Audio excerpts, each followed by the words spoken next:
জ্বরে আর জীবন রে। প্রত্যেকদিন আমার জ্বরও আসে না, প্রত্যেকদিন শুধু স্কুলে যাওয়া লাগে, আর ভালো লাগছে না।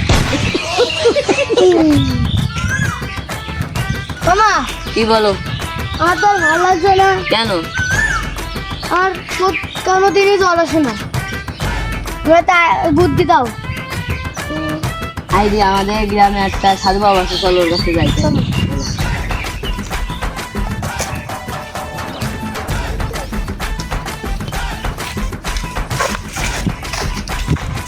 এই যে দেখ সাধু বাবা, বলো, বসো বসো। সাধু বাবা, আমার কোনোদিনই জ্বর আসে না, প্রত্যেকদিন আমার স্কুলে জ্বর আসে। এবার একটা আইডিয়া দাও। স্কুলে যাওয়া তো ভালো, তুই স্কুলে যাতে যাস কে? কোনোদিনই জ্বর আসে না, প্রত্যেকদিন শুধু স্কুলে যাওয়া লাগে, আর মারে বেশি বেশি করে মারে। তোর প্রত্যেকদিন স্কুলে যাওয়া লাগে, তোর জ্বর আসার দরকার। আমি স্কুলে না যেতে পারি। আচ্ছা তারা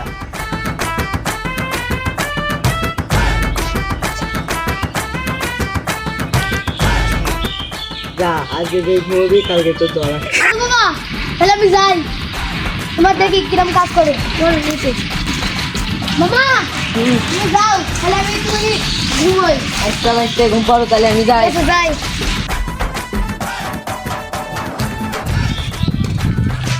কি রে ভাইস্তে, স্কুলে যাবি রে? না বাবা, আমার অনেক ওই দেখি, ওরে বাবা, তোর গায়ে তো মেলা জ্বর, তোর তো একটা সামনে ডাকতে এলো তোর বন্ধু।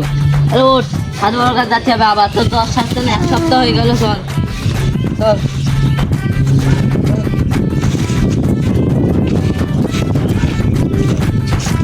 চল। ওরে ভাই, তোর কি জ্বর এসো? ভাই ভাইস্তে কেন? সাধু বাবা, আমার ভাইতে যখন জ্বর সারলে না, সামনে পরীক্ষা। এই কি হয়েছে তো? জ্বর এসে কোনো পরীক্ষা সামনে, জ্বর সারছে না। ও পড়ালেখা করতে চায় না, ওরা আমি শিক্ষা দিলাম যে হলে ও পরীক্ষা দেয় না, ও পরীক্ষা দিয়েছে, ওরা আমি শিক্ষা দিলাম ওর পড়ালেখার কত দাম। আমি বুঝতে পারছি যে পড়ালেখার কত দাম। প্রত্যেকদিন স্কুলে যাবি তো, তাহলে আমি সারা দিচ্ছি, দাঁড়া। সাধু আমার ভাইতে জ্বর সেরে গেছে। আচ্ছা যা। সাধু বাবার দুষ্টি